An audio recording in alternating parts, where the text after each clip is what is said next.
A lady who's been diagnosed with breast cancer and undergoes treatment, there's a huge emotional component to it, and it's something that is becoming more and more important because generally women survive breast cancer.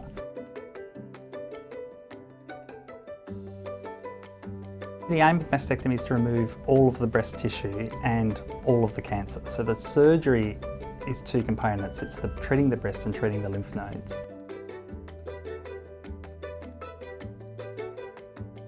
Once we get the diagnosis back, we look at the tumour and decide how likely is it that this could come back. So some patients will come in and say, I just want a mastectomy because I want to avoid chemotherapy. But the chemotherapy decision is based on what the tumour looks like, not what surgery you've had.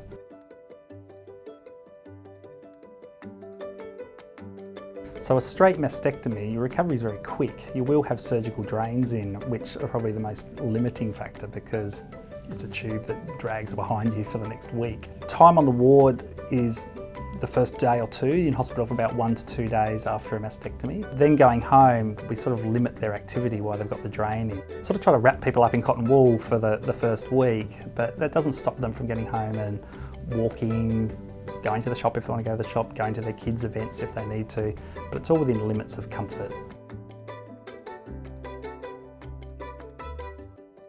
Someone who's been diagnosed with breast cancer and is having a mastectomy, it's appropriate to discuss their reconstructive options. Now that doesn't mean all patients will have a reconstruction or need a reconstruction. Generally, the younger the patients are more inclined to want a reconstruction, so a 30, 40-year-old patient is going to be more focused on their body image compared to, say, the 70 or 80-year-old patient who's having a mastectomy. They will be less focused on maybe having a reconstruction. So allowing someone just to have confidence, to just be normal. They want to forget they've had breast cancer and just move on with their life. And being able to have a breast after a mastectomy is just a really important part of that. Care to Share, brought to you by St Andrew's War Memorial Hospital, because your health matters.